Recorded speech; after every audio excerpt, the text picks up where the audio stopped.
Guys, can you hear me?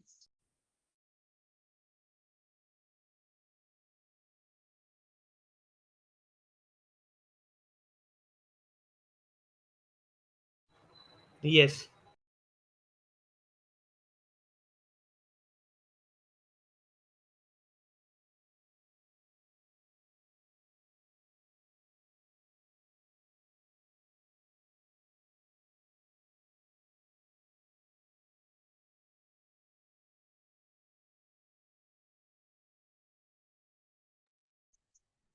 Guys, am I audible or any issues? Because I could not share my screen. I'm not sure. Yes, you're audible.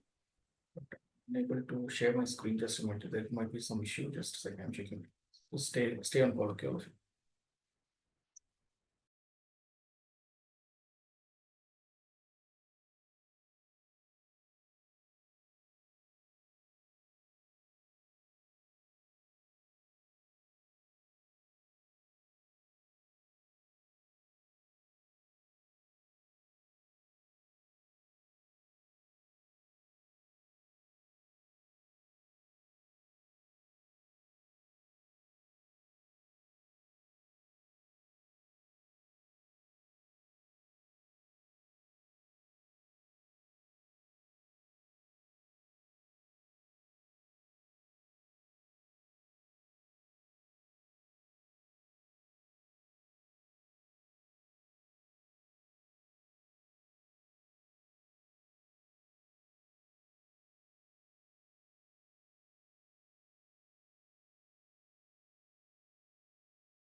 Just a second. Yeah, I'm almost done. Yeah.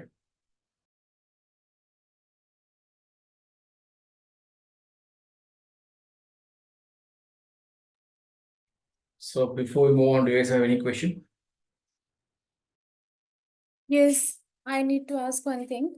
Uh, when I am logging to my build server slave node in Ubuntu machine, when I am going to that pipeline folder and cat docker file, I can see there from Tomcat 8.5 copy and expose 8089. After that, while I am trying to docker build T and new image, that command, it is telling me the permission denied. Before I never seen this type of issue. Or do I need to log in and do something, or I have done something wrong there? So you are executing the command as a Docker, DevOps one user, right? Yeah. You need to check whether Docker DevOps one user is having access to that Docker. So we have to add the Docker DevOps one user to the Docker group. Hope you remember. Very first day, that is ch I have done that. So once more I need to do that, because when I am typing that Docker images also, it is also telling permission denied. I cannot see any images also there. That's what, it's not added properly. Just a minute. Let me log in. Just a minute. Okay.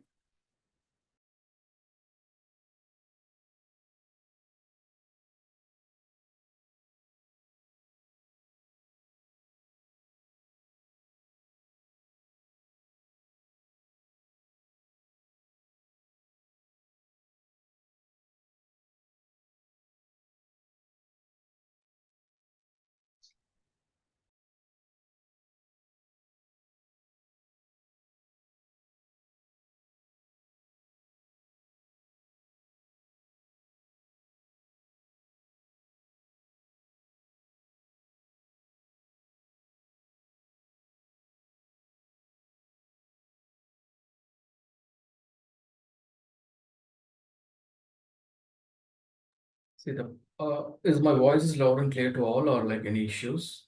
Because I can see some background noise, clicking sound. What is it? Hello, am I audible to all? Is my voice is loud and clear? Yeah. You're able to hear. I'm not sure how, whether you.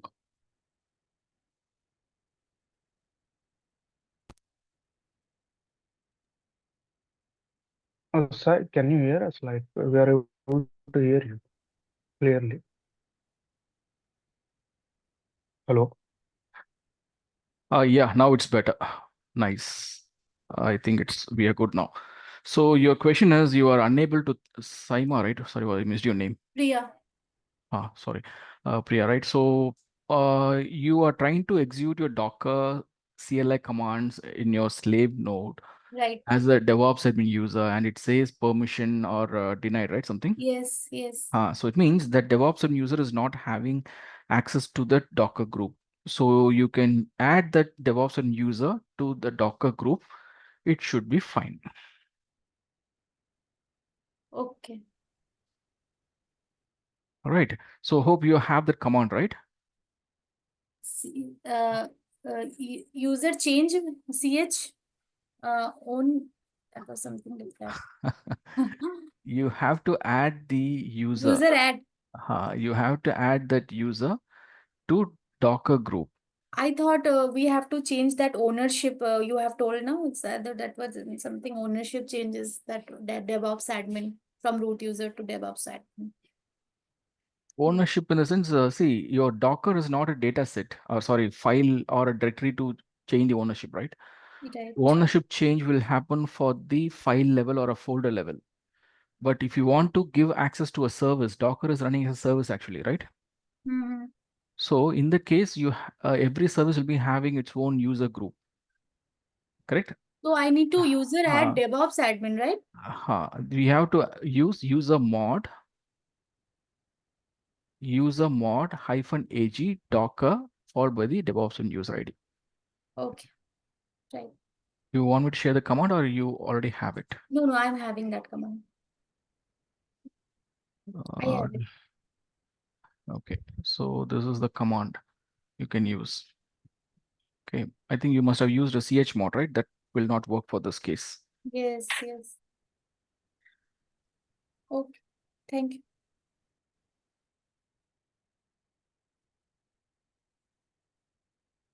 All right.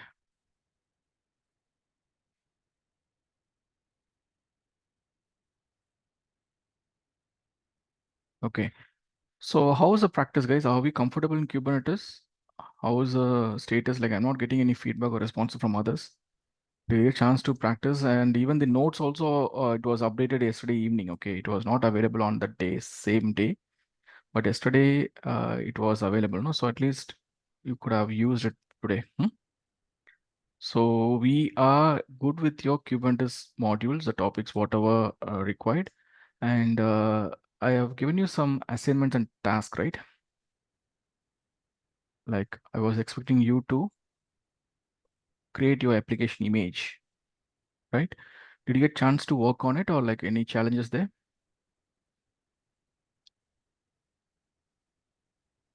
guys?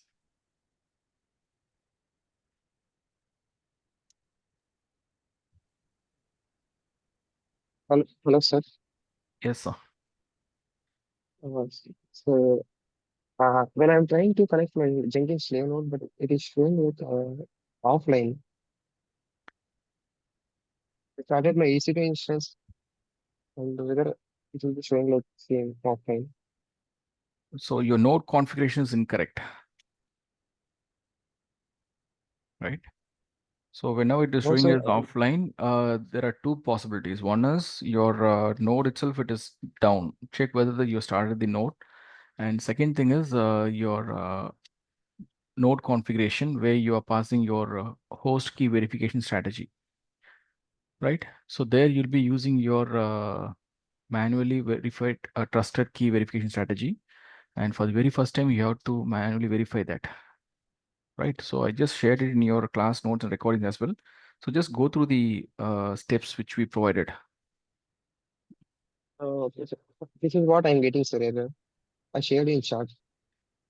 Okay.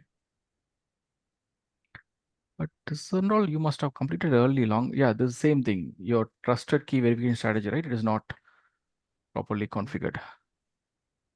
Which Ubuntu machine are you using? 22.0. 20.04 version, right? Yes, sir. That should be fine. So it clearly says that the host matching the previous host connection will be allowed and authentication. See, it clearly says that authentication failed, right? This is what no Sir, you're I tried saying. it, but again, I added my credentials and everything, but it Uh, will again showing like no, same. no, no. Do start from the scratch. Okay, sir.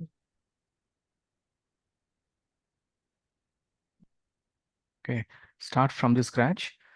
So what we can do here is you just delete that SSH key whatever we created for the DevOps admin user. Okay, Yes, sir. and ensure that you properly create your authorized keys file based upon the public key. So your point here is Jenkins master is trying to reach your slave node, but it is unable to identify the authorized key file properly.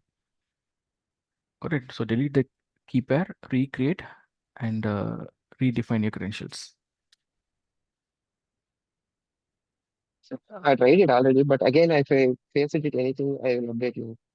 Yeah, sure, sure.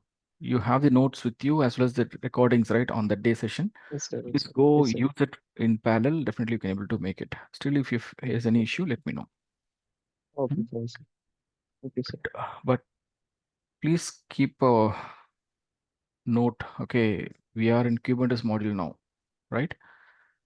So please be proactive.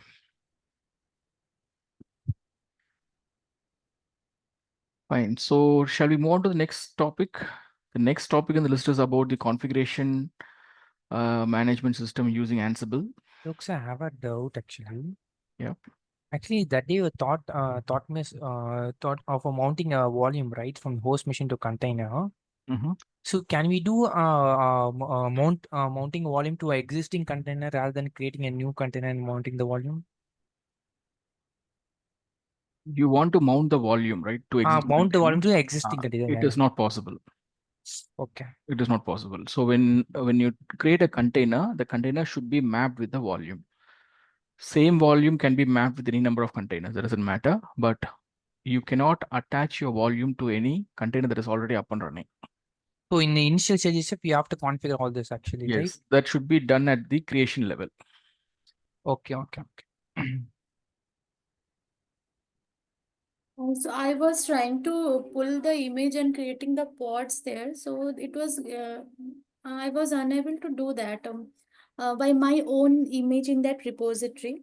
So you have given that file. So I have edited that in place of nginx. I have put that image name and uh, pod was created, but it was not running. All namespace I have typed, then it was telling that image pull back off. What is that image name? uh, Web app Have you that used any version? Yes, V1. Have you used that version name in your manifest file? No. That matters, right? So you are trying to replace this Yes. Nginx Right. image name with your own image name, but your image you already defined with a version number, right? So Yes. whenever you tag an image, that tag should be assigned here, as like how I'm mentioning here, right? This is the image name and this is a tag. Use semicolon, use a tag name, it should be fine. And that contain repository ID is not required. Like that you are having Loksai ETA.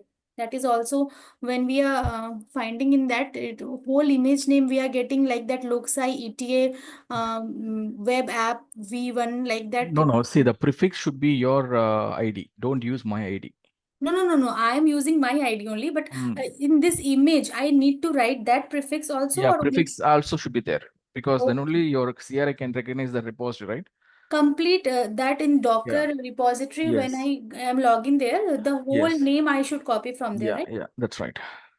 Okay, and port number will be 80. Is it is already like Uh, for your if you're using Tomcat, it should be 8080, right? yes, I am using Tomcat. So it should be 8080, Okay, let me try. right? Guys, I have given you few tasks. This is what it is. I'm expecting you to practice all the Kubernetes concepts. Execute your Jenkins pipeline to build your application image, and using your Docker build command, create your own application image with the Docker file which you already have available in your repository. Publish that image to Docker Hub and deploy it to your Kubernetes. If you can able to complete this by yourself, maybe you can take another 2 days time also, doesn't matter. If you're done with this, then we'll be focusing on your uh, CI/CD pipeline. Okay. So the CI/CD pipeline which we are going to create, it will be having your what do you call that? Git, Maven, Jenkins, Docker, and Kubernetes. So we'll be orchestrating all these tools in our CSD pipeline, right? But before I show you this particular process, I want everyone you to practice this. Okay, you can take another 2 days time or Saturday, Sunday, or Monday, that doesn't matter, but try to complete. Then only you can able to understand this process clearly. And this will be your final project demo kind of thing. How we can able to create your end-to-end CSD pipeline. Is that clear? Hope I'm clear with that, right? Yes. But before I take you to this level, I want you people to be clear with these things.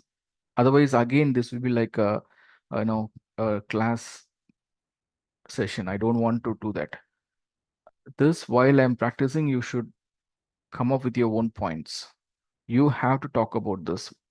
What are all the, if I say talk about git SCA means you should say what is the command to perform ACM checkout.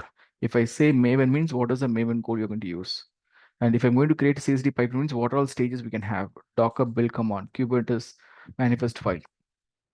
So while I'm creating itself, we should have that confidence to understand the demo. It should not be like a new or strange things for you people. Correct? So spend your time, practice this. If you want, you can able to practice once or twice or thrice in next 2-3 days. Make yourself comfortable, then we'll move on to this one. All right. All good. So shall we move on to the next module in the list? Yes. All right. So the next topic in the list is about your configuration management system using Ansible. So here, as part of this Ansible module, we are going to learn about the fundamental architecture of Ansible and the various components of Ansible architecture, and we'll see how to install and set up the Ansible. We'll see how to execute Ansible using ad hoc command as well as your playbook scripts, and we'll be talking about some of the miscellaneous topics in Ansible. Got it? And then we'll be moving into your Terraform and Prometheus. So by next week, I'm expecting you to complete all these modules, and maybe by next week, maybe by 24th onwards, you might be jumping into the next module.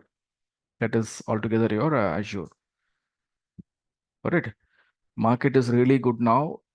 I'm expecting you to practice as much as possible and speed up your process. Okay. Don't think like you have enough time to practice. It's not like that. Once we complete till this module itself, you are eligible for your job market. Got it? So you have to spend time and practice more and prepare your profile and strengthen your profile accordingly. Got it? Hope it works to all. Yes, Lok Sai. Yes, sir. All right. So here in Ansible module, first we'll talk about the overview, the fundamentals of Ansible. So listen carefully, all of you here. So in our DevOps implementation, right, like when I talked about the CI/CD or DevOps stages, we have various stages of DevOps here, right? Where is it? Did we talked about the various stages of DevOps? Where it is? Oh, we did it on very first day. Here it is. So if you can see the various stages of DevOps, starting from the continuous development, continuous integration, continuous testing, delivery, deployment, right? So till now we have covered all these things. When we talk about Kubernetes, using Kubernetes, we can able to deploy our microservice application to the target environment. We have completed this. And apart from that, there is something called monitoring as well as the infrastructure management. So when we talked about infrastructure management, I gave you some scenarios, right? So at any enterprise level, right, we have some infrastructure management team who is responsible to manage the infrastructure. Like their responsibility is to create the resources, IT resources, as well as configure the servers. Today, you are using your AWS free tier account and you are owning that account so that you can quickly create a resource. You're creating some virtual machines, your S3 buckets and other stuff. You can able to make it. But in real-time environment, we DevOps team will not have any access to create the resource.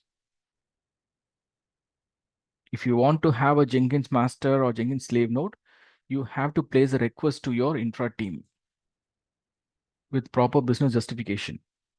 And only if they approve, your resources will be provisioned.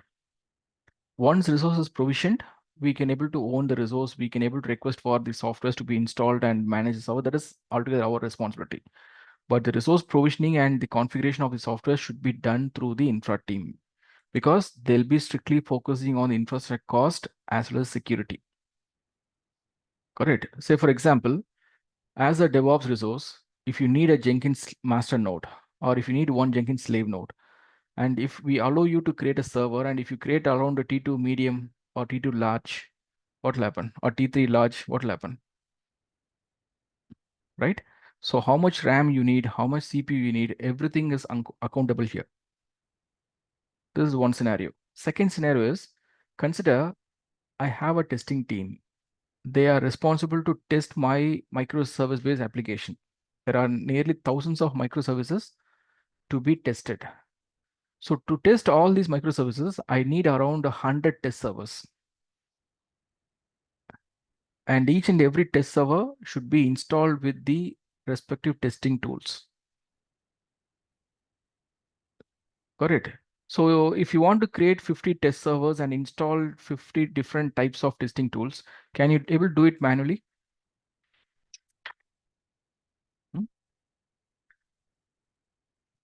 Yes, no? Manually, it is time taking. No. Manually we can do, but it might lead to some manual errors and it might consume more time than expected. You cannot complete the task in the given time frame, right? A lot of challenges are there. So to overcome this, we are going to introduce some automation. Okay. So that automation, right? Even every infra team have their own automation process. They'll be using the shell scripts to automate it.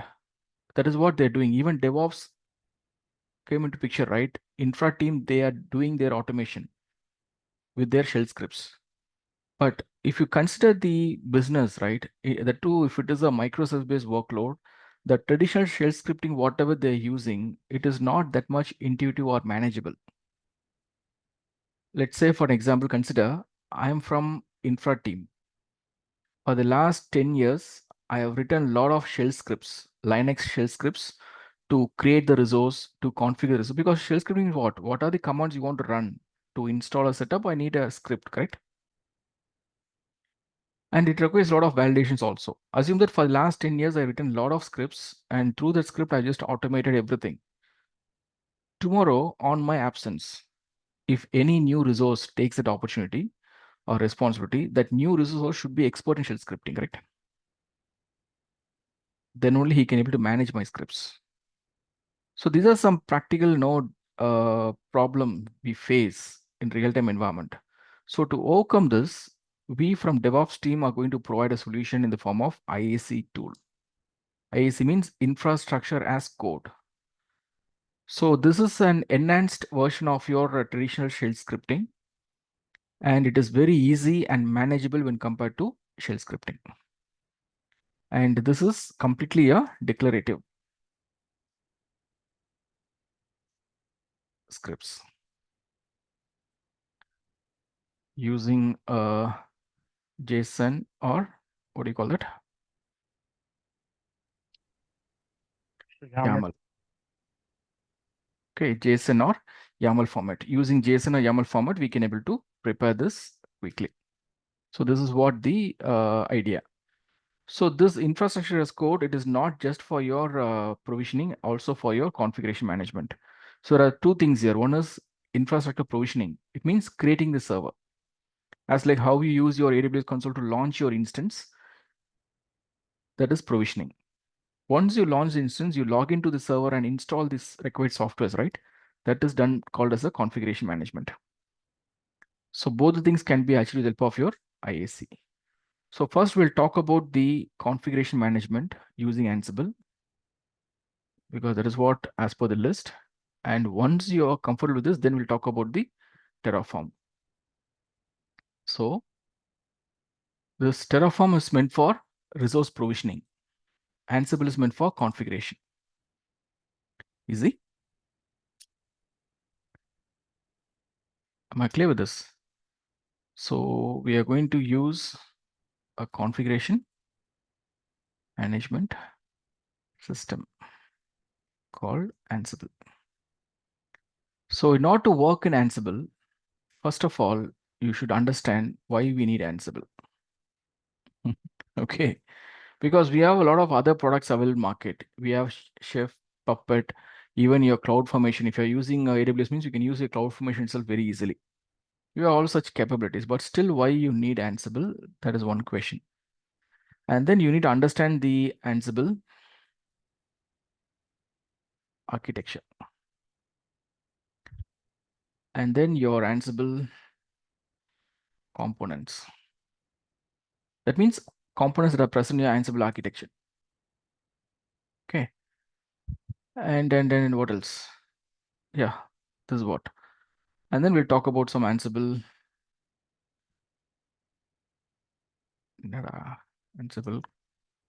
concepts. Okay. Like your how you're going to access Ansible using playbooks or ad hoc commands or handlers or any other features. We'll see that. So these two things are very much important to start with. Okay. So let me get into one interesting thing here.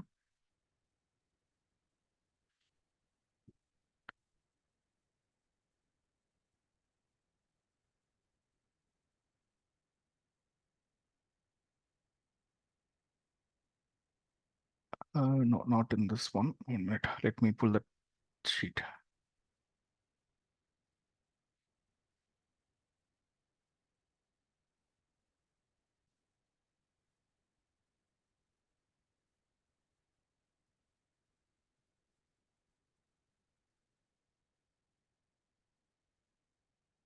It is just to give you a quick idea about Ansible architecture, nothing else. Fine. So to answer why we need Ansible, all these details are available in the official Ansible documentation. Okay, I'll be sharing the link while installing Ansible. I'll be sharing you the official link to install and configure Ansible. So there you can able to find those details with the other additional resources also. Got it? So now,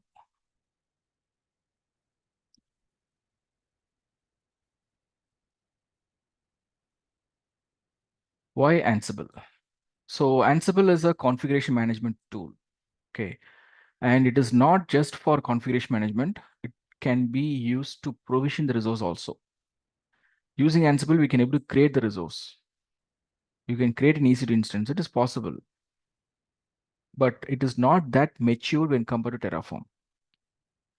You have to do some pre-configuration and no other stuff if you want to provision the resource. It is not that easy or mature when compared to Terraform. That's why we never consider Ansible for server provisioning. Instead, we promptly focus on configuration management. So we can able to configure this system. Configuration means like consider I want to install, create a build server. So to create a build server, what are the build tools we need? Everything can be installed and configured. That is configuration management. And using Ansible, you can able to perform some continuous delivery as well as deployment. Like in our previous module, we have used Jenkins to deploy your applications, right? To target environment, right? Yes. So we have used publish over SH plugin to copy the artifacts from your slave node into a target node. Instead of that, you can use Ansible also, because Ansible also used to deploy some artifacts to the target server. And also it helps to ensure security compliances. This is a very important use case of your Ansible. So this security compliances and the configuration management, these are the two important use cases that we use in real-time environment. Apart from that, this continuous delivery or deployment and provisioning, Ansible is having the capability, but it is not that much extensively used because we have far better tools available in market for that. Okay. So what does the security compliance means? People who are already working in organization, you must be aware of. Consider at enterprise level, I have around 500 developers. And each and every developers are provided with their own workstation. It can be their laptop or desktop machine we are provided. So have you observed like every month there'll be some security patch updates happens on the server? Yeah, that's correct. Right? So every month there'll be some security patches automatically gets executed and it expects you to restart your machine, right? So it means the systems, whatever you use, right, it should be a licensed product and it should be updated with all the security features. So your infra team, what they do means they will take your system through remote connection and do the such patch updates. Because practically I can't get into each and every machine and do the things manually, right? So we can connect to all the servers and do the things. So such things can be done with the help of Ansible very effectively. Got it? So Ansible is very simple, but still it is very powerful and it is agentless. So why it is simple means Ansible is an agentless machine. So consider a scenario. Listen, please. Consider this scenario. Consider I have some target servers. Assume that all these things are my developer's machine. Okay, all these machines are used by my developers. And now I am an administrator, IT administrator. And as an administrator, I want to control all these servers, dev servers. So what I can do means in this admin machine, I can install Ansible, and through Ansible, I can able to connect to all these servers and access it. And to access this, I no need to install any agent in the target machine. It's not required. Ansible is agentless. Just with simple SSH connection, we can connect to the remote server and handle it. All right. And this is not just for your single environment. Ansible, as I said, it is very powerful, right? So when I say it's powerful, just with a single controller machine, Ansible controller machine. Just with single control machine, you can able to control the servers running in the cloud platform as well as the servers running in the on-premise server. So this is my hybrid environment, right? So the servers that are running in the hybrid environment can be managed easily with the help of your Ansible. So this is the reason why we use Ansible. And to actually work on Ansible, or if you want to manage Ansible, you have to understand the architecture of Ansible. Listen carefully. This diagram gives you the architecture of Ansible actually. So the Ansible architecture is composed of your Ansible controller machine, first of all. Ansible controller, Ansible engine, or Ansible master. So very frequently we use the term Ansible controller. So let's say as an administrator, if you want to manage your target servers, you will have to install Ansible in your server. We'll be having a dedicated Ansible server, as like how you install Jenkins in one server. Like that, create one VM, and in that VM install Ansible. Once you install Ansible in that VM, it will be considered as Ansible controller machine. And there'll be some Ansible nodes. That means the target servers. It can be from development team or testing team. Any server you want to configure or control using Ansible controller machine, all those things are called as a Ansible nodes. So basically Ansible is based on the master and client architecture. Got it? So very frequently use a term called Ansible controller, Ansible nodes. So whenever I say Ansible node, it is a node that is being controlled by Ansible controller. How the Ansible node can be controlled by Ansible controller machine means, first it will establish a connection to the Ansible controller to node by using the SSH. I hope you all aware of the SSH connection, right? Yes. Yeah. So using this SSH connection, we can able to quickly establish the link between the servers. And once the link is established, you can able to gain access to the machine. You can log into the machine, you can install it. But how this Ansible controller can able to recognize this target machine means by using the inventory file. So inventory file is a file that is used to maintain the information about the target server. It should be maintained by the IT infra team. So like each and every target server has its own IP address, has its own SSH parameters like username or the password or the key. So all this information should be made in this inventory file. And every admin team will be having that actually, like how many servers they have, they'll be maintaining a separate inventory file. A flat file will be maintained there. Correct. And whenever you want to perform something, let's say I have server 1. In this server, I want to install JDK and Maven. So if you want to execute or install these two packages in server 1 through controller machine, what I'll do means here in controller machine, I'll create one script. In that script, I'll be giving the installation steps like apt install JDK or apt install Maven. And this script will be copied to this server 1 and it gets executed by Ansible there. So whenever you want to perform any task in the target server through Ansible controller, first we will prepare a script in the controller machine and that script will be injected into the target server.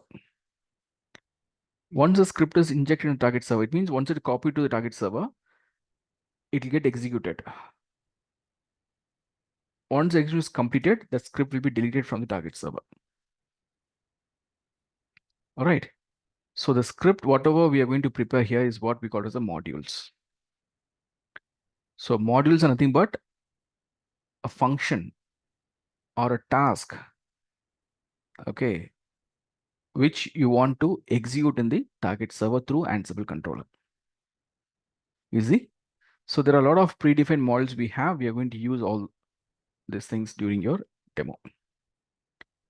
And in addition to this, there is something called ansible.config file. So this file is something considered as a default config. It is used to define all the default properties of Ansible. Let's say I have inventory file, means what is the default path for inventory file? Correct. So all the default properties will be defined in this ansible.config file. Easy. So as part of your Ansible architecture,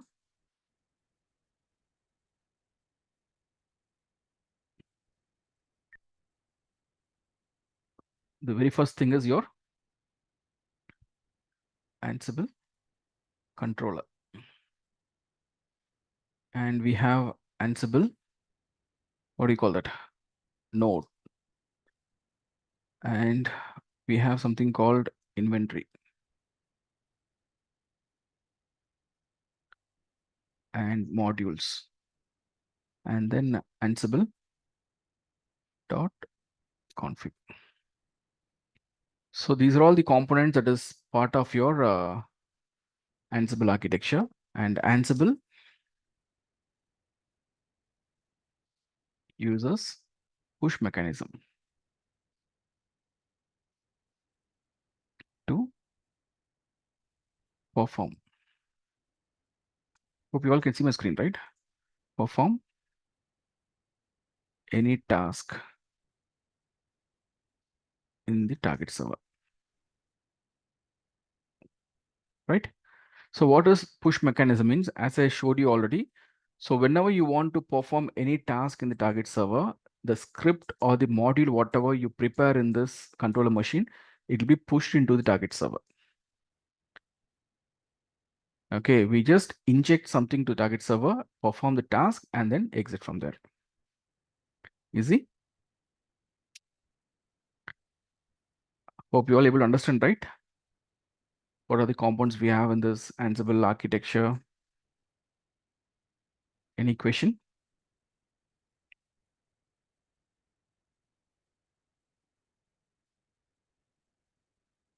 Please, I'm audible. What happened?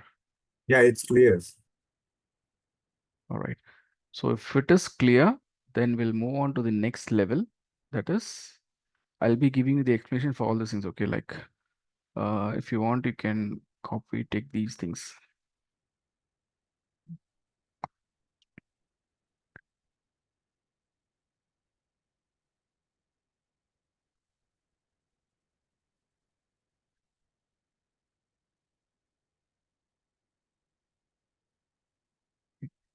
So I just drafted everything. What are things we discussed so far? You can able to take it from this. So working with Ansible, not to work with Ansible, as I said, first you should know why we need Ansible. I hope you understood the purpose of it. And then Ansible is basically a master and client architecture. And in this architecture, we have some Ansible components like Ansible controller machine. The controller machine means it's an area where you install Ansible and maintain all the modules and inventory files. Got it? And Ansible node is nothing but the target machine that you want to configure through Ansible controller. Correct? And inventory file means it is used to define the Ansible node details. Like what is the name of that host machine, the username and credentials or SSH keys to access the server. What is the need for inventory file means whenever you try to establish a connection to the remote server or the Ansible node, Ansible controller will read this inventory file and understand the node details. Using these details, it will connect to that server. And in addition to that, there's something called Ansible modules. As I said, it is just a script or a function that you want to execute in the target machine. And technically, these scripts are actually based on the Python. It is based upon the Python scripts. So in order to work in Ansible, the only prerequisite is you need to install Python. Let's say if you want to install Ansible in your controller machine, means in that controller machine, first you need to install Python, then only you can install Ansible. As like if you want to work in Jenkins, the prerequisite is JDK, right? Java, correct? Hope you remember, no, not to Yes, yes. install Jenkins, first you need to Yes. install JDK. Similarly, not to install Maven, you need a JDK, right? Why? Because the Jenkins software, whatever you have installed, was developed using Java. That's the reason they use JDK package. Similarly, this Ansible tool was created using Python language. So we need Python to be installed. But don't worry, we are not going to install it manually. When you install Ansible, right, automatically Python will be installed there. And the modules, whatever we are going to use, everything is based on the Python scripts only. And Ansible will push those modules in from the controller machine to the target machine and perform desired task. Once the task is over, that module will be deleted from the target machine. Easy? Say for an example, consider in my Ansible controller machine, I have prepared one script. The script is setup java build server.sh. So what does setup java build server.sh means? Through the script, I'm going to install some packages. Like I have to install Git, JDK, and Maven. It is a process of preparing your build server. Got it? So to prepare this build server, what I'm going to do here is I'm going to create one script, and that script will be copied and executed in the Ansible node 1. That is what? It's a process of pushing the script or a module into the target node, execute it. Once the execution is completed, it will be removed automatically. Is it clear? This is a working principle, a working process of your Ansible. Any question here?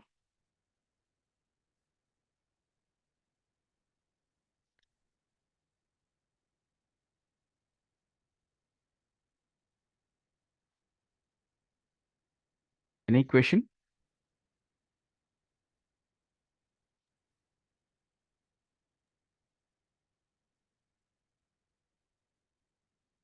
Okay. See, the Ansible node one is the target node, yes? For Yeah, target node.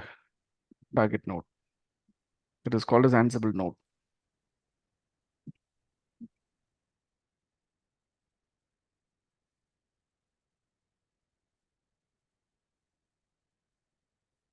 Okay.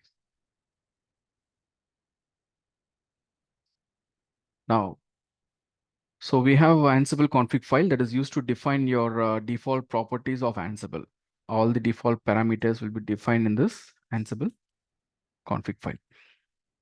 Okay. And the next important thing is the concepts, Ansible concepts. So when you talk about the Ansible concepts, right, first you need to understand how the Ansible can be installed and configured. Let's say for an example, consider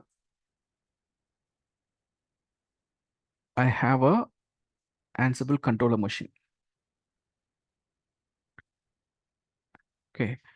And I want to connect to my target machines. I have 3 servers as a target server. These are my nodes, which I want to control. My requirement is I want to configure the server through this controller machine. So how we can able to interact, or how we can able to establish a connection to the target server and perform the task. For that, first we have to install and configure Ansible controller.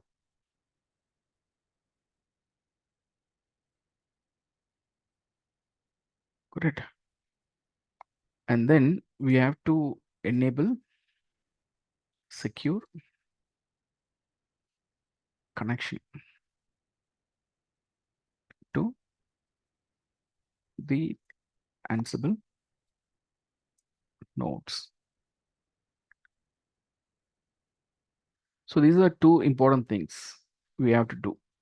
Once this is done, how you are going to interact with that Ansible controller. So for the interaction with Ansible controller, we have 2 things. One is Ansible CLI commands. or we call it as an ad hoc command.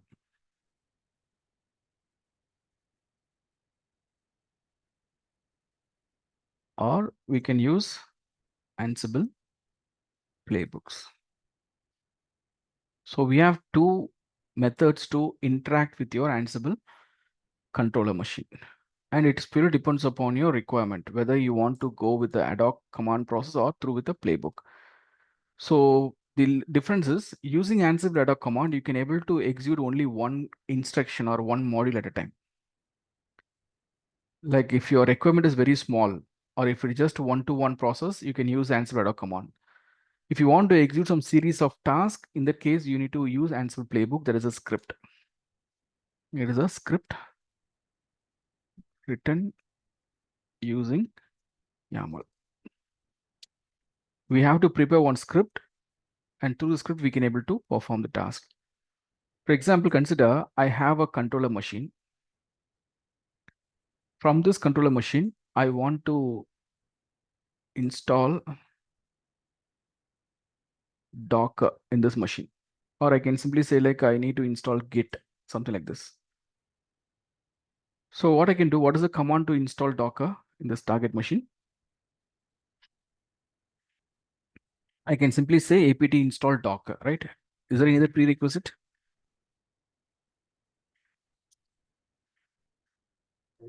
For Docker, no. So, No, right? Similarly, if I want to install Git, is there any prerequisite?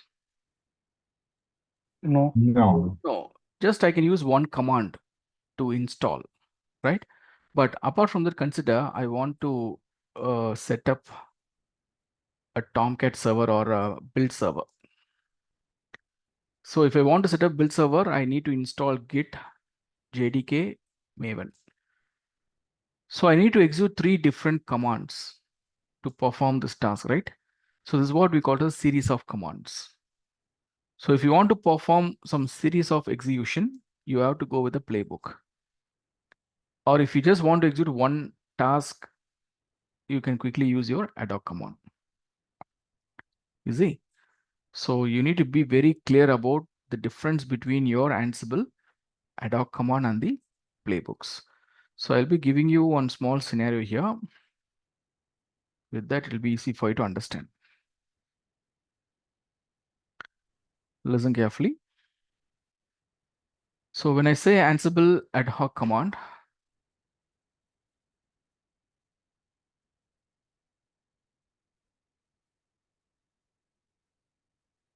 this one, it is basically used to execute a module in a target machine. Just one module here, apt is considers one module. Let's say in my target server, I want to install Git. That is my requirement, means I can simply say apt install Git. So on Ansible perspective, this apt is considered as a module. So just if you want to run any module quickly, you can use your ad hoc command. So point here is these ad hoc commands are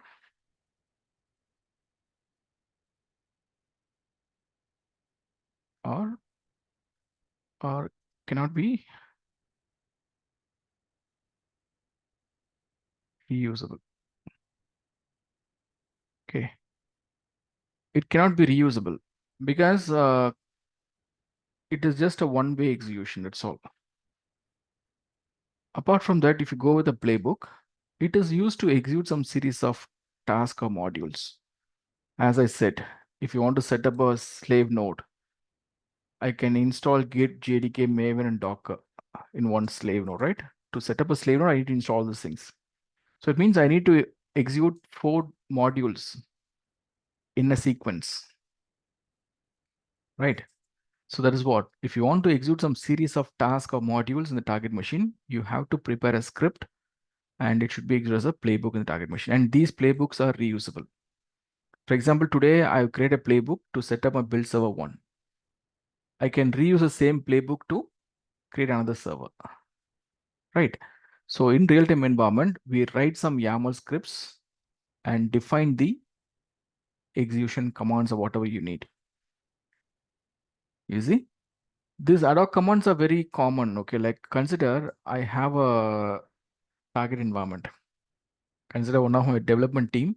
They're using their build server. Okay, they're using their build server. And when it comes to when you talk about the build server, in that build server, they're not getting a response because in real-time environment, developers will be using multiple build servers and one of the build server is not responding. So what they will do, they'll quickly raise a ticket to the infra team stating that their server is unreachable or not. So what I usually do, should I log into my AWS console and check whether the server is up and running? No, I have Ansible in place. Using Ansible ad hoc command, I can quickly ping that server. If I get a response, server is up and running. I'll take other actions. If I'm not getting response from the server, then there is some issue with the server's availability. So if you want to quickly ping to any remote server, you can use Ansible ad hoc command. Or if you want to quickly copy anything to target server, you can use ad hoc command. But if you want to perform some series of actions, it is not possible with your ad hoc command. Let's say yesterday in your last module, you are config Kubernetes, right? To set up a Kubernetes cluster, you know how many steps involved, correct? Yes or no? It's a huge installation procedure. So such a huge and complex task cannot be done through your ad hoc command. You need a playbook for that. Am I clear? Guys, try to understand the purpose of Ansible and how you can interact with Ansible. There is an agenda here. Purpose of Ansible is to configure your IT resources. And how you can able to interact with Ansible means by using ad hoc command or playbook. Ad hoc command is just to execute a module. Playbook is used to execute some series of modules. Simple. How to create a playbook and how to write these things, I'll show you one by one. That's not a concern now. Any question? Are you guys clear with this or do you have any question? Please let me know. It's clear.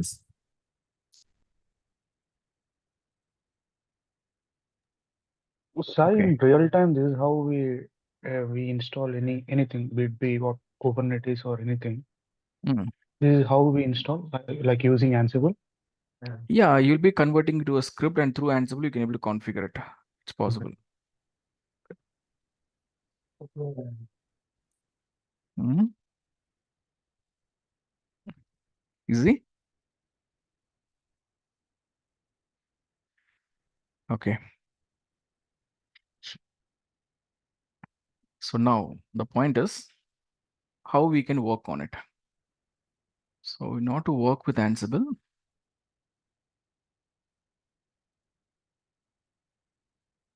first we have to install. That's what I said here.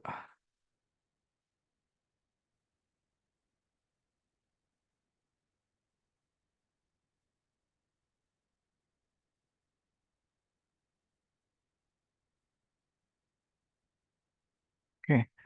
First, we need to install and configure Ansible controller machine as well as your secure connection to your target server. So as like how you configure Jenkins master node, slave nodes, Tomcat server. Similarly, here also we're going to create some virtual machines. Let's say, for example, I'll be creating 3 VMs.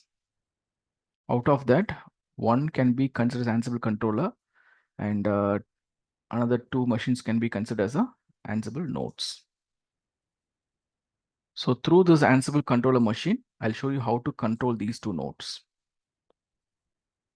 Easy? Hope you're getting a point. Yes.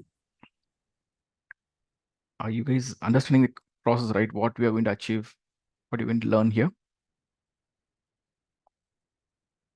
Any question, please let me know, because if you miss something here, it's very difficult to understand. It's all not something new. The process of creating a VM, installing Ansible and configure nodes, you already did it in your previous module. Like in a remote, a Linux module, you perform remote connection setup, right? How you did that? In your Linux module. SSH connection. We are going to follow the same approach. Simple. In your target machines, we are going to create the user, and in your Ansible control machine, you're going to create the user with the credentials. We are going to copy the authorized key of this particular, Ansible control machine's user to this one. Simple.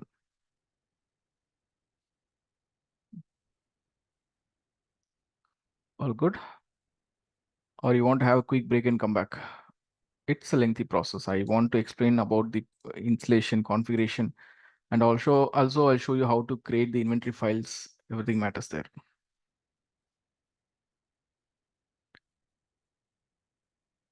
Want to have a quick break? Yeah, Yeah, yes. Yes. Okay, please go ahead. How much time you need? As usual, right?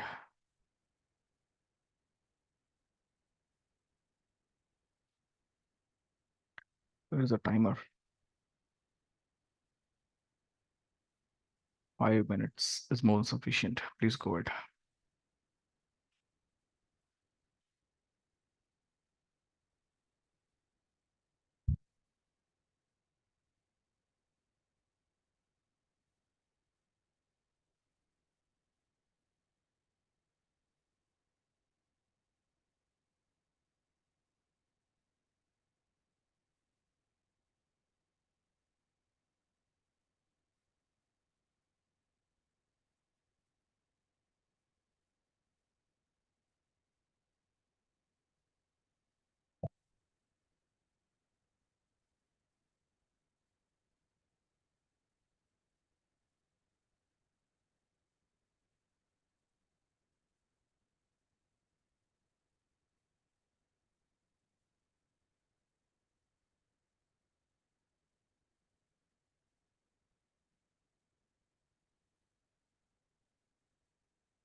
Okay.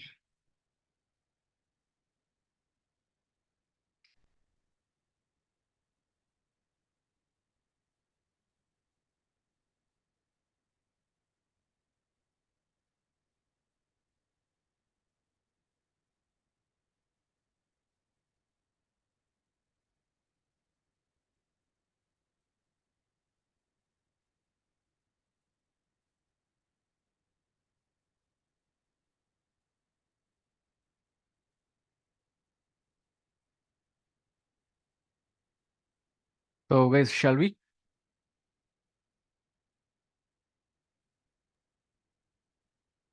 Yes.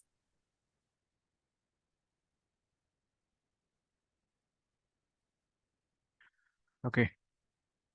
So what I'm going to do here is I'll be showing you how to set up your Ansible controller and Ansible worker nodes.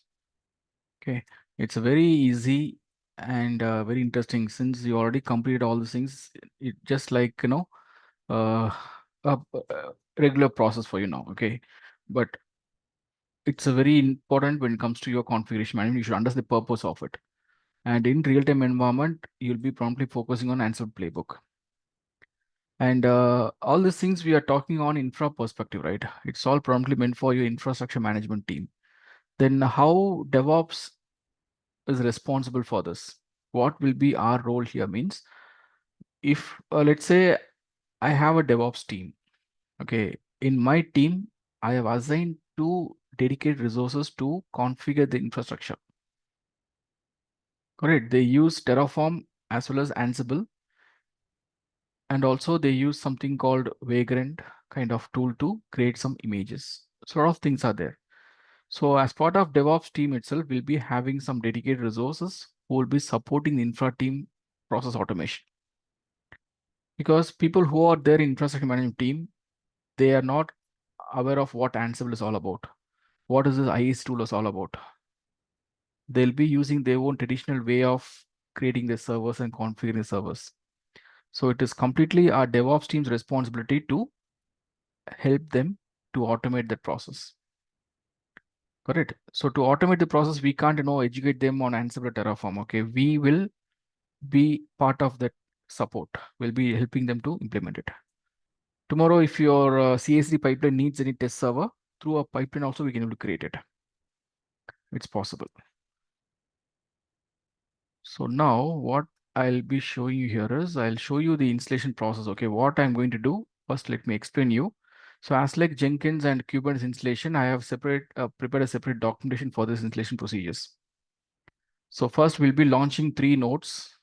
Out of that, 2 will be my target machine and 1 will be my Ansible controller, all of type Ubuntu 22.04 version. And first we'll log into Ansible node 1 and 2. And in these 2 nodes, target nodes, we just create the user like Ansible admin user. And that user will be assigned with a password. And then we'll be enabling the password-based authentication. And then we'll be giving some additional privilege to that user. Because from your Ansible controller machine, we are going to access this node using this Ansible admin user. So this Ansible admin user should have some additional privilege. All right, because it is something related to package management activities, right? So whenever I try to run any package management activities, do not ask for password. So I just update this one. You see?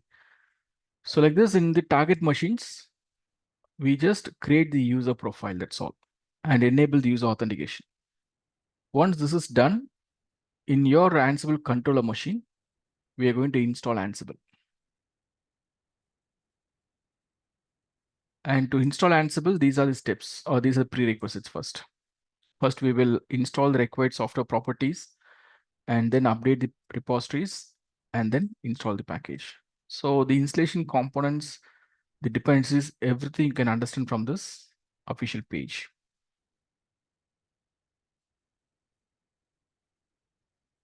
So if you can see my server here, I mean, this is official documentation and it's a very good document. Okay, if you want to excel in Ansible, I strongly recommend follow this document. They have given each and every concepts in detail.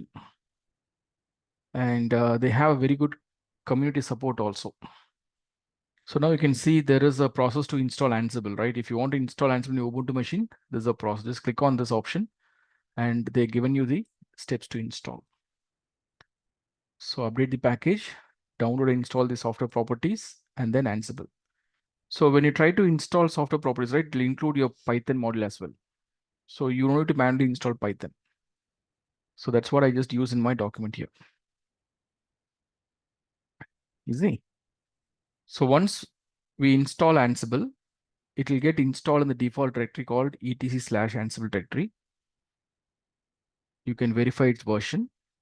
And as part of the installation, you can find these three components. One is the host file, the Ansible config file, and the roles folder. Ansible considers this host file as a default inventory file. Okay. So like this, once Ansible is installed, you can verify the configuration. And then in the same machine, we are going to create one user called DevOps admin user. Once DevOps admin user is created here, we are going to create the SSH key to that user. And once the key is available, you are going to copy the public key of the DevOps admin user from the controller machine as an authorized key to the target machine's Ansible admin user. Remember, this is what we did in our Linux model, right? Do you remember? When we tried to perform that SCP. Yes. So same process we are going to do here also. From this controller machine, we are going to copy the public IP, sorry, what do you call that? Public key of DevOps and user to the target server. Easy. And enable the secure connection.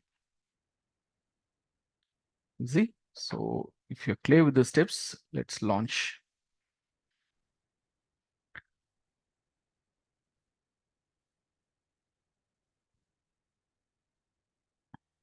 Easy. Working in Ansible is very easy. Apart from there is something called Puppet and Chef that involves some traditional process. But this is very simple and straightforward.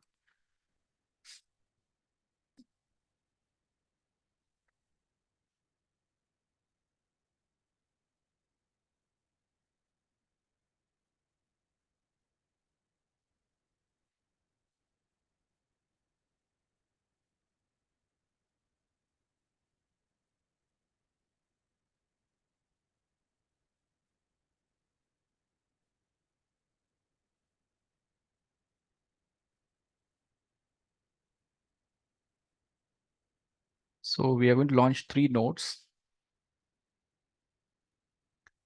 And I just tag it as PL Ansible. Let's choose Ubuntu 22.04 version. Ubuntu 22.04 and instance type can be T2 micro, it's fine. And key pair can be the existing key pair.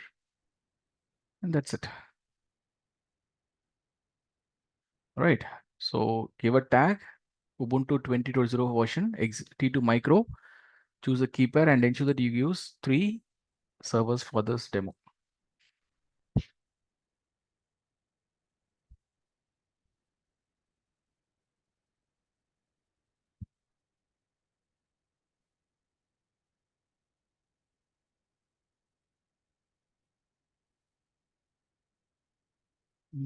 What is this? Hey, tomorrow it's Friday, right? Okay, super. So where I am. Okay, so now let's get into each node. Let me mark it as Ansible controller. And this is Ansible node 1. And this is Ansible node 2. So we'll log into all these nodes, but first we'll configure the target server.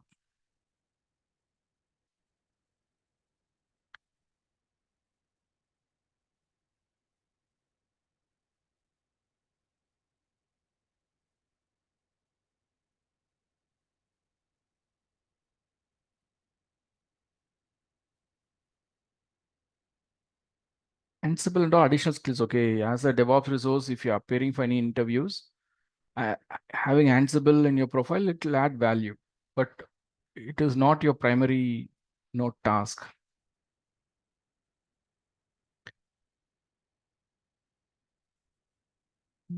Ansible controller, right?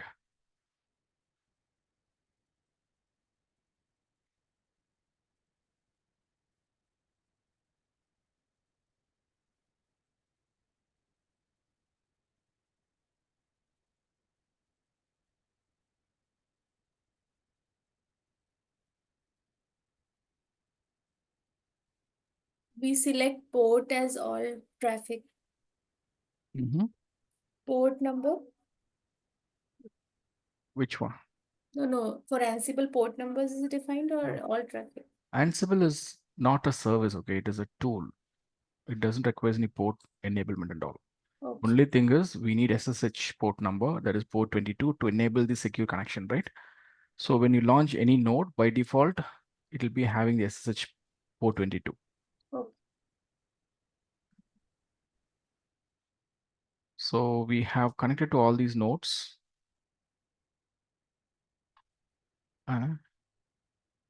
This is 31 means my node 2.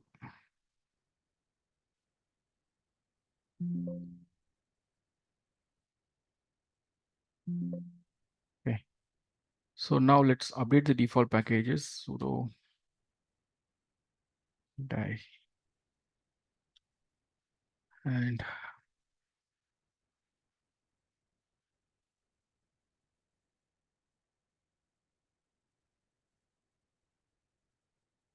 visible, right?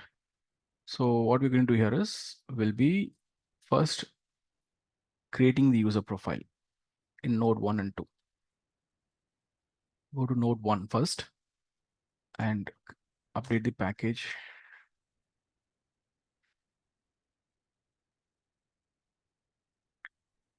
So once the package is updated,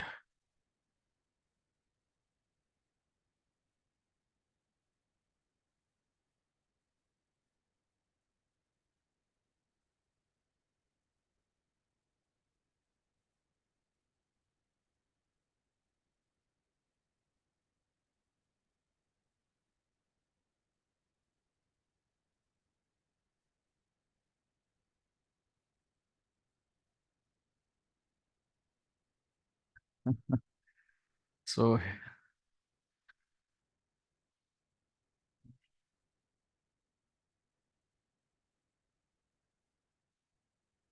okay, let's create a user ID.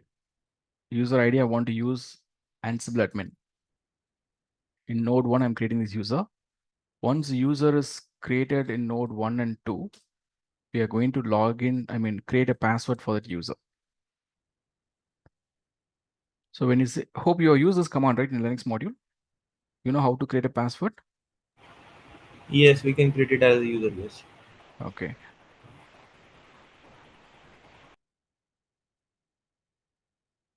I have created a password in my node 1, and then I'm going to enable the password-based authentication. Okay, so just go to that SSHD config file, go to insert mode. It is a VA editor, and here you have something called password authentication. This command, I just remove this command and save this file. And whenever you update the SSD config file, you have to reload that SSH. So run the command SSH reload command. Once the password is enabled, we have to set some additional privilege to this Ansible admin user.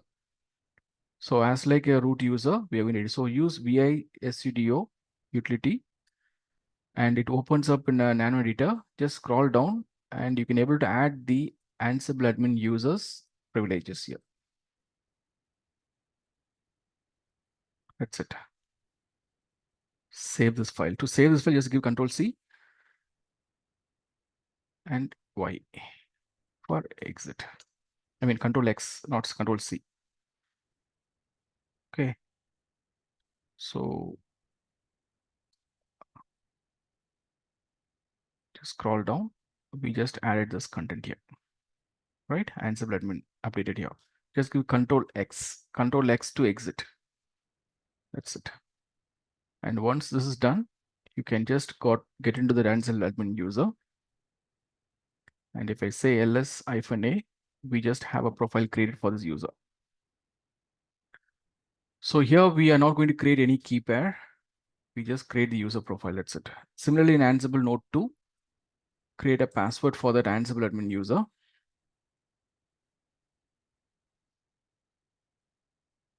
It is optional. If you want, you can create, otherwise you can ignore this step. And then edit the file, go to insert mode and enable the password based authentication. Save the file. Once it is done, edit your restart your SSD service, and then you execute this utility, VSD utility. It opens an nano editor and enter the admin user privilege. You can add more privilege, right? I told you this one. So it means whenever I try to access my Ansible node from controller machine as the Ansible admin user to install or update any package, you should not ask for password. Okay. So I just give some additional privilege to know password and saving this file. Control X and then Y to confirm. Once this is done, you can log into your Ansible admin user and you can verify your profile. Simple. Easy. So these steps, are you comfortable setting up your node or any question?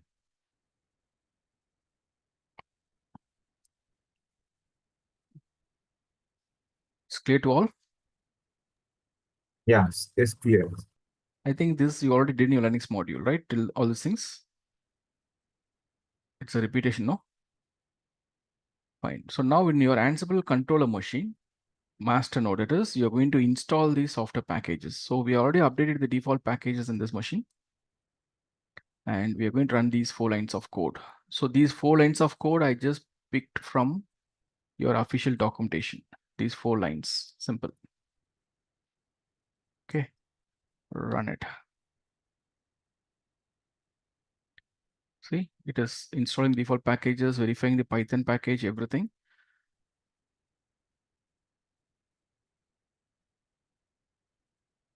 Python 3.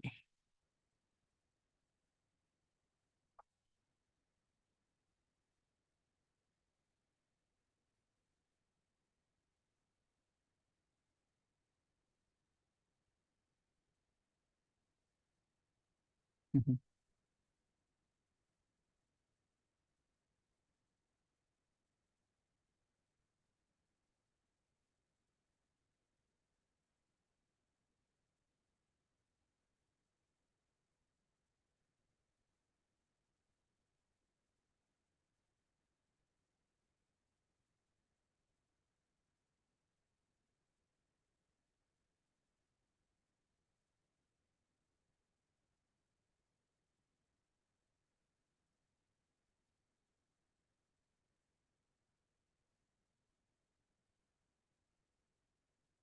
It's taking too much time now.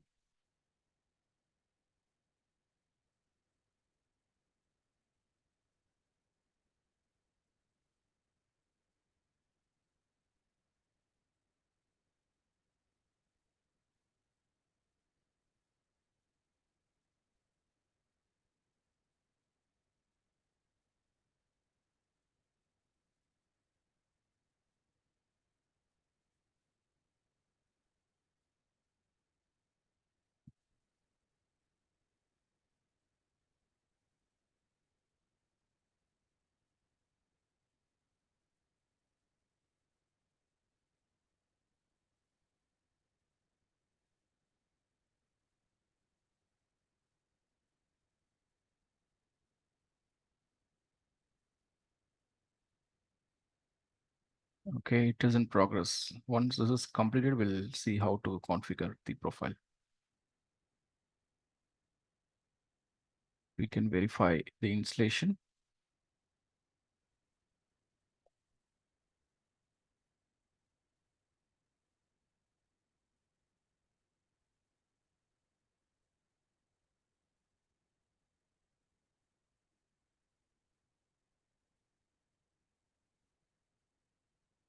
And you can see this is the Ansible version installed 2.17.9, and this is a default directory for Ansible. So if you get into that path, you can able to see there are 3 components available here.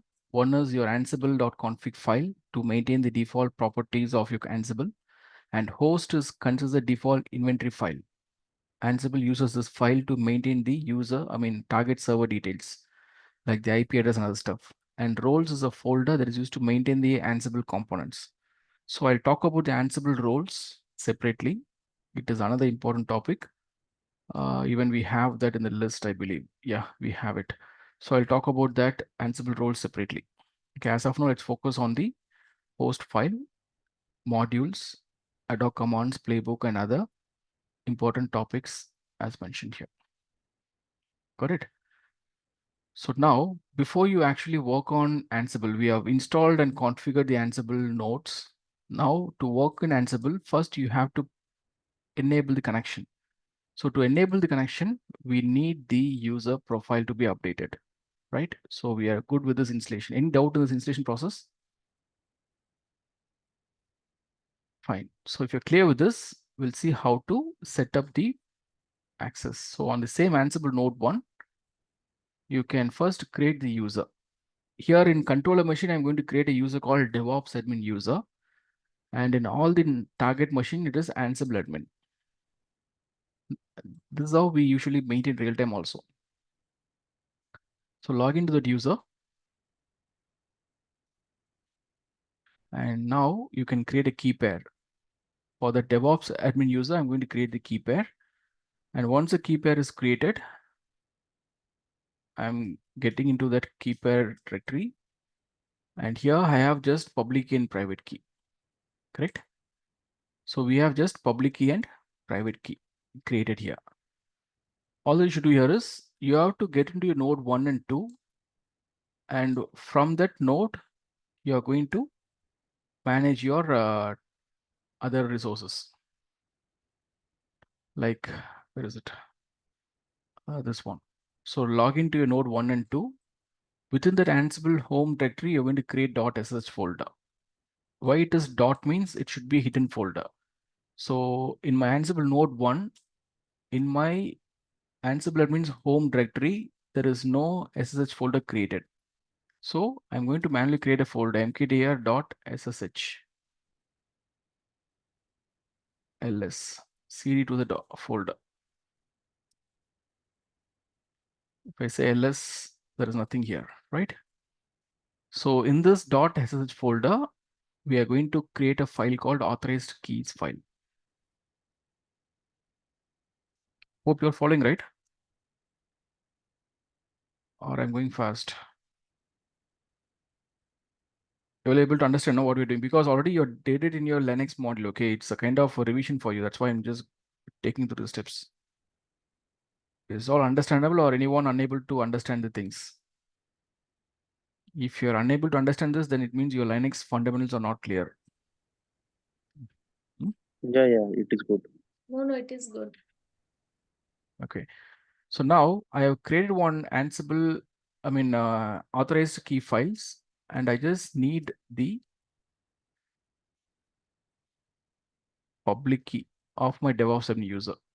I'll be copying this key from my DevOps admin user to this file here and save it.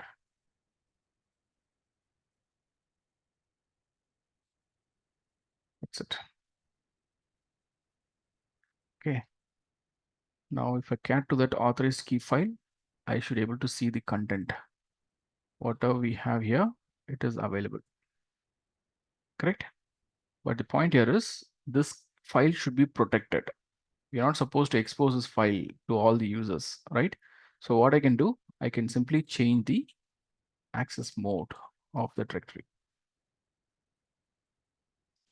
Now if I say ll, I can see it is completely a owner's responsibility. No other users in the machine can access the file. So this is how we protect the file. Same thing you have to do it in your node 2. In node 2, in the home directory of your Ansible admin user, create a folder, .ssh folder. Ayo, what is it? mkdir. And now get into that folder. Die. And here you can prepare it. vi. Ensure that you use proper file naming. Okay, the naming convention is very much important here. It should be authorized keys, underscore keys. If there is any spelling mistake also, then it leads to an issue. And now you're going to copy the same file content, public key of your DevOps and user in this file. Save it. And change the access mode.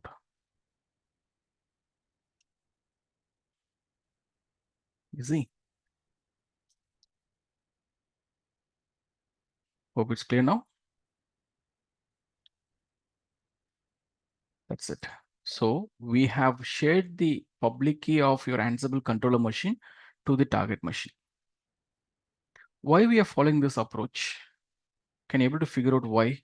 Because in our previous module, like in Jenkins module, what we did, there also we have prepared the secure keys, right? What is it? Your SS keys. What is the procedure you followed there?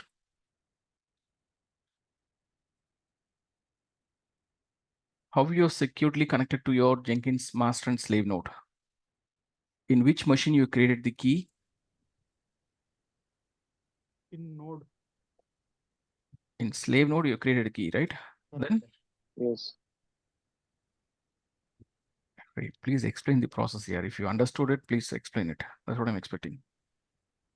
We are creating on the slave node the master, the public and private key, and we are copying it to the master using plugin.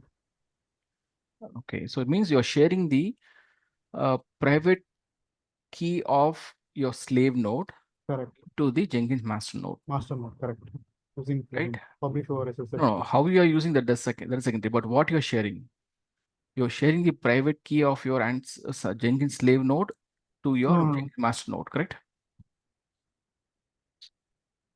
Private, yeah, private key of slave node, correct. But here we are not sharing the private keys, correct? If you want, you can create a key pair in your Ansible node 1 and 2, share the private key to the target node. It is also possible, it will work. But the point here is, it is not recommended. In Jenkins master and slave, all those machines are actually owned by the same team. That is, DevOps team is going to take the ownership of those servers, right? Your Jenkins master and slave is owned by DevOps team, correct? So if we are owning all the target servers, there is no problem in sharing the private keys within our network, within our servers. But when it comes to your configuration management, this Ansible controller is completely owned by the administrator or a DevOps team. The target servers can be from anyone. It can be from a developer's machine or a testing team or someone like that. Correct? So if the target servers are not owned by you, it is not recommended to share the private key, because if there is any issue or if the private key is compromised anywhere, it will create a huge security threat. Correct. So we never share the private key to any target machine if it is not owned or within the network. You see, instead what you're going to means you can share the public key. Sharing a public key is not going to create any issue. At any time, if you want to be able to remove it, or it won't create any impact, right? Even that is what happening in your real time also. Like consider you have your node created. This instance we have created, right? So if you want to log into instance, what you do? You use a public IP address and what else? Key pair. Your Ubuntu user and private key. So this private key, whatever you are sharing, will be compared with the Public key. huh? Public key. No, it will be compared with the authorized key of that Ubuntu user. So if you go to the SSH folder of that Ubuntu user, you can see there is authorized key. So this authorized key is nothing but the content, the public key of this key pair. AWS 2025 key pair, which I shared, correct? So this is how the keys will be compared or referred. So authorized key is a mandatory entity here. So whether you can able to share it from your client machine or from your source machine, that doesn't matter. Easy. So we just enabled a secure connection to the server, and now let's check the connectivity. So to check the connection, we can use SSH followed by the Ansible user with the private IP address. So take the private IP address of Ansible node 1.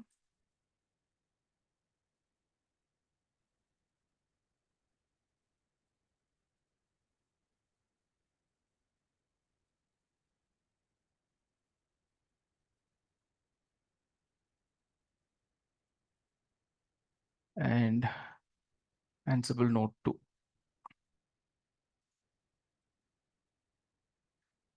Take the private IP address. Okay, I'm just going to verify the connection now between the servers. So SSH to this Ansible admin. So from your Ansible controller machine, all that we're going to do here is we are going to create a secure connection to your target machine. SSH followed by that profile. See, it is expecting your initial host verification. Just say yes. And it has created a secure connection to that server. Now from your controller machine, your connection is successfully established to your target server 1. Right? Just exit. And in the same way, you try check for the second server also.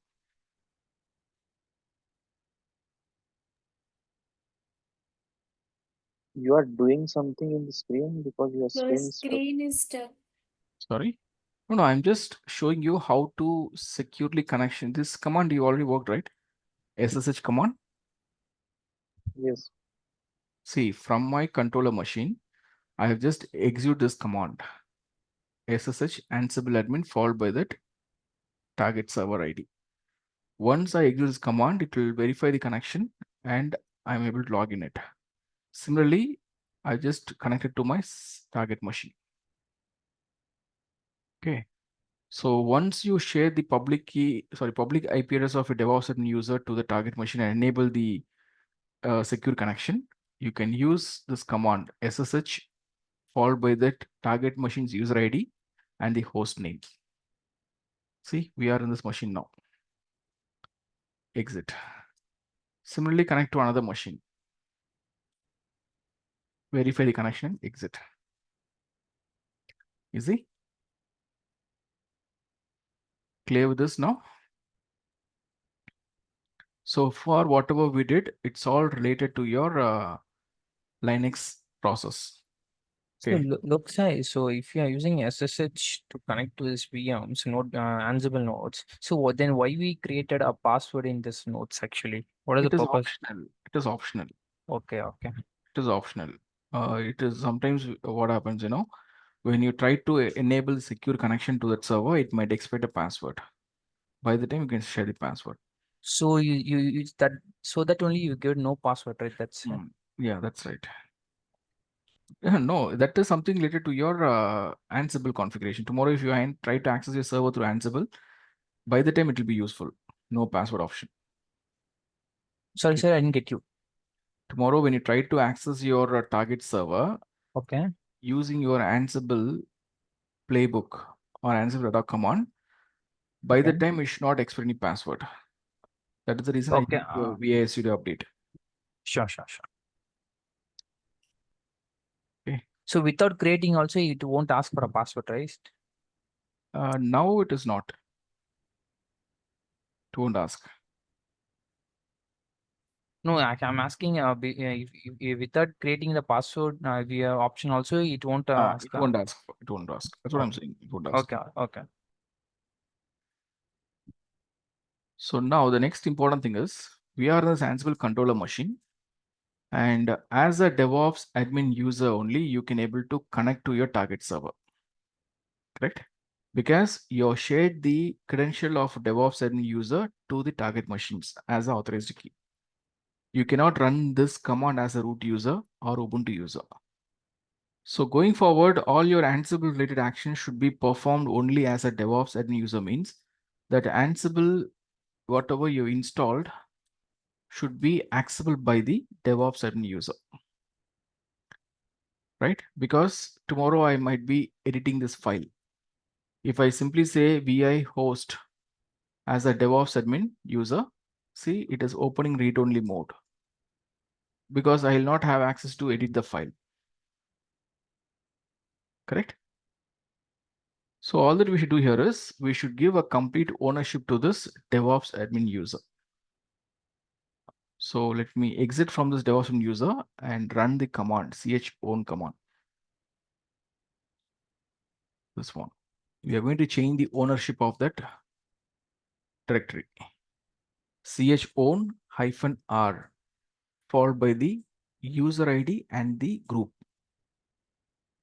-r means all the folders and files present in this directory, I want to change it to DevOps admin as a owner.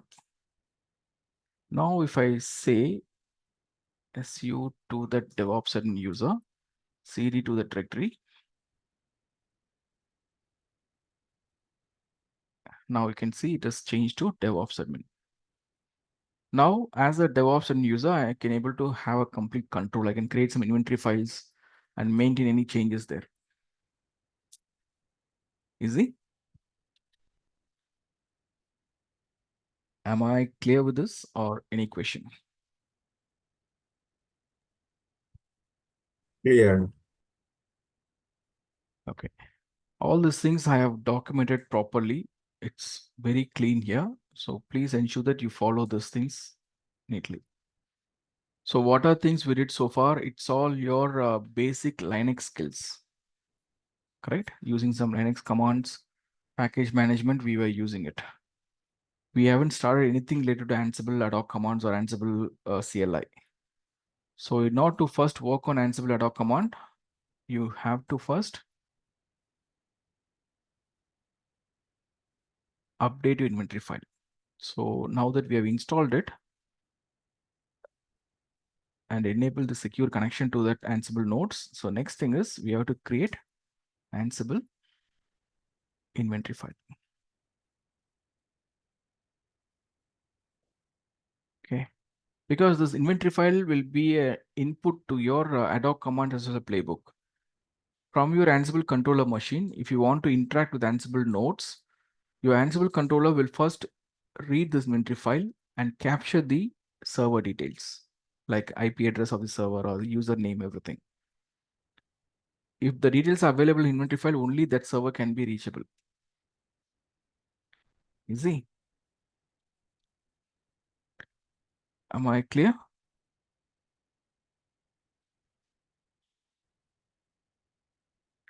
Fine. So what we'll do here is we'll see how to create an inventory file. So in your machine, already you have host. Host is a default inventory file, as I told you. All right. Host is a default inventory file. We are going to edit that file and update the actual host name. So this is syntax for that. So how to prepare the inventory file means it's just a flat file without any extension. In that inventory file, you're going to add one server details, like you're going to add the host name, that is a private IP address, and the username, that is Ansible admin. And this is a tag we are going to assign to that server. Like this, your inventory file can have n number of server definitions. This is Ansible node 1. This is Ansible node 2. SSH host is used to identify the private IP address of the Ansible node 1. And SSH user is used to identify the username through which you want to connect. And this sample node 1 and 2, it is just tag we're going to assign to that server. Like this, we can able to create any number of server entries. And it is always recommended to use the server's entry using a group name. So here I create a group called test nodes. Test nodes a group name, which should be enclosed using square bracket. So what is the need for this group name means? It is used to organize or maintain some set of like servers. Let's say in my real-time environment, I have some dev servers. I have some test servers. And I have some DB database servers. Or even I have some web servers. Possibilities are there. No, we can have multiple servers, right? So let's consider this as one of my dev servers. Dev node 1 and dev node 2. Correct. So if you want to maintain these servers within a group, first create a group name with the square bracket here and add the server details immediately after that group name without any line space. If you leave one line space between the group name and the server name, then this group is considered an empty group without any node.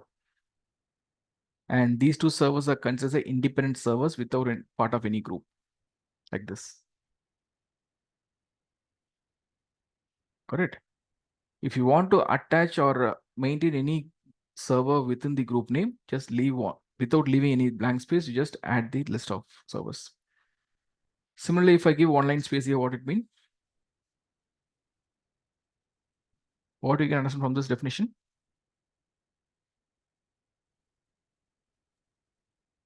That The can node access 1 only belongs dev to node dev 1. server and node 2 is independent. Yes. So in this host file, I have two servers. Out of that, node 1 is part of my dev server group and node 2 is part of my is an independent server, which is part of not part of any group. So if you want to add it to part of the group, just remove the blank space. Like this, you can create another group also. Like this is your test server group. It's possible. And have the server name there. I'm just giving you some rough node names. You see? So this is the way we actually prepare our inventory file. So in my case, I just prepared this test nodes as a group and this one. And as a best practice, we always had the list of servers within a group. Let's say I just have only one database server.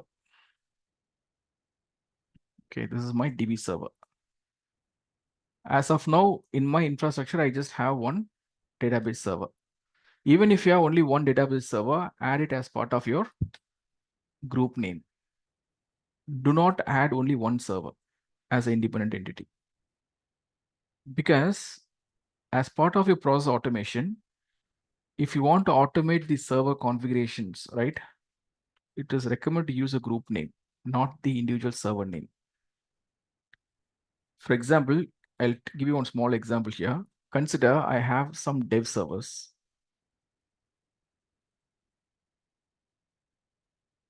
Like this, I have some dev servers which are being used by developers.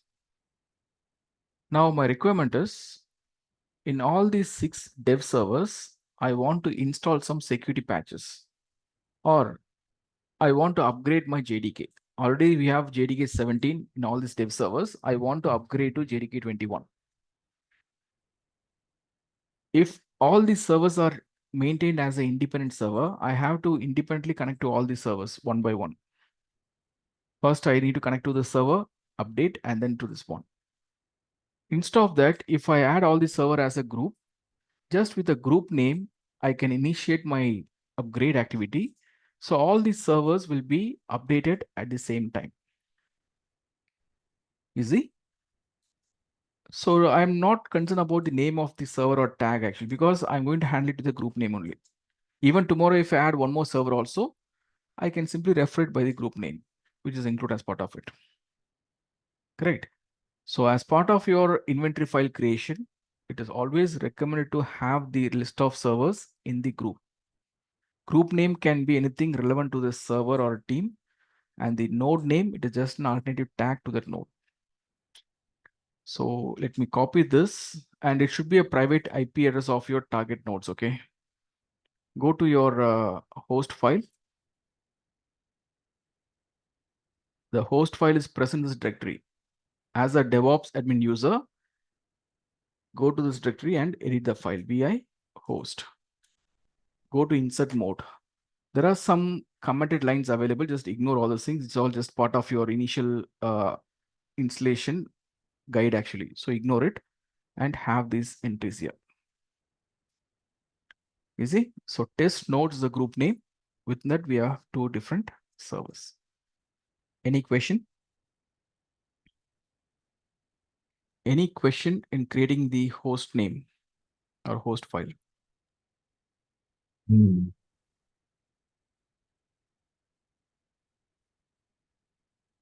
Hmm?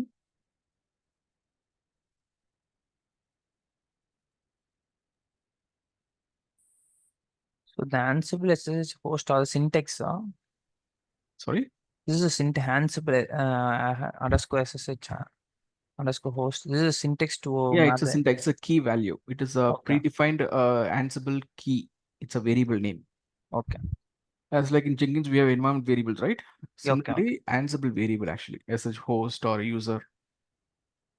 Okay, sure. Correct. So just save this file. That's all. So this is the way we save the file in your Ansible host.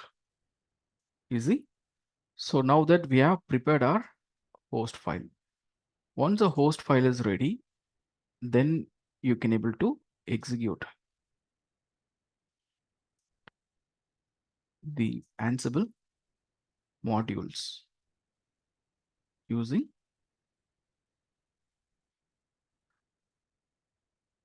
Ansible ad hoc commands or playbooks, right? So in the next session, I'll show you how to use your Ansible ad hoc command and playbook to interact with your host machines. So as part of today's session, you should know what is the purpose of Ansible, right? And what are the components of the Ansible architecture? Like what is the controller machine? What is the Ansible node, inventory file, module? What is the difference between your Ansible ad hoc command and the playbook? How to install and configure Ansible nodes with proper secure connections, and how to create an inventory file. Till this, if you're comfortable, in the next session, we'll see how to work with your Ansible ad hoc commands and playbooks and other concepts. Any question? Any question? Please let me know now. Yeah, one question, sir. So, for example, if for here we are only using 2 nodes over here. So, if suppose if there are 100 nodes, how are we supposed to copy the public key onto the 100 nodes? You can follow the same procedure, or you can able to make it as a user data. While launching the node itself, we can able to configure it. Okay, we have the capability to, while launching a node itself, I can able to launch the node with all these parameters. I can write a small script and run that script as a user data. So tomorrow, while working in your Ansible, sorry, not Ansible, AWS module, you'll be learning about CloudFormation templates. Okay. Okay. And also we will be learning about the AWS services like virtual machines, easy to instance and all. There you'll be understanding how to launch a node with some startup task, predefined commands we can able to run there. Got it. Okay, so by the time it will be clear for you, but as of now, you can follow this procedure. Where is it? Let me create a new folder for your Ansible module.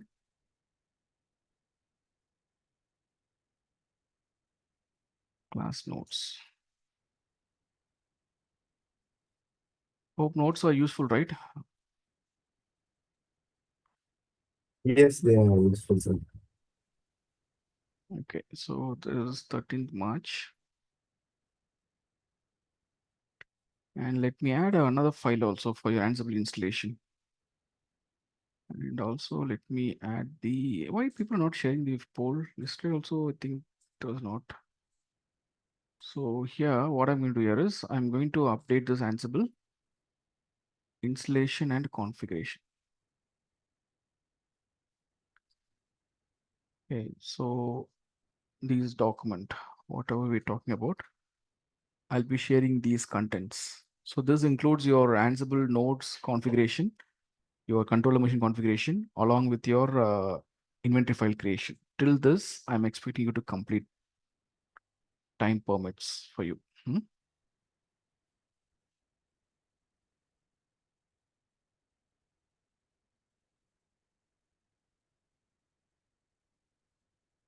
Okay, so I've just updated these content here. Should be fine.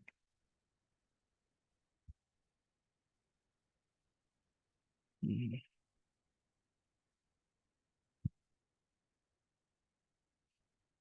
Yep. That's it for today's session. Any question, please let me know. Hope you all able to understand the process, right? It is just a kind of Linux revision actually, right? Yes, sir. All right, guys. So any other questions from anyone? Yeah, I've enabled the poll actually. Hope you all can able to access it.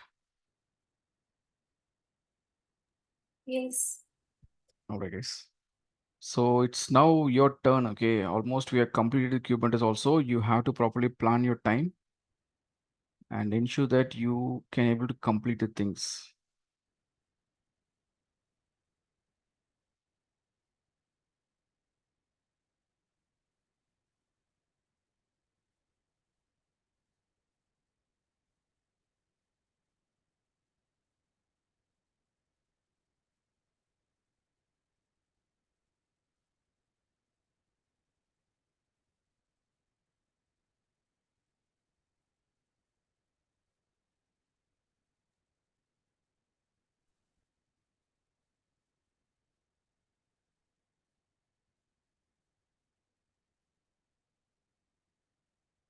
Any other questions, guys?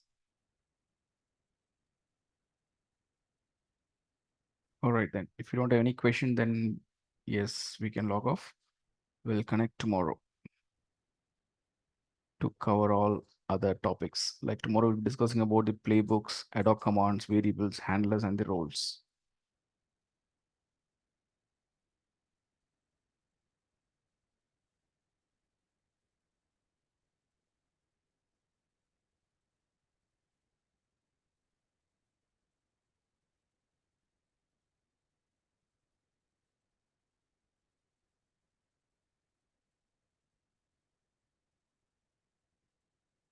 All right, guys. Thank you.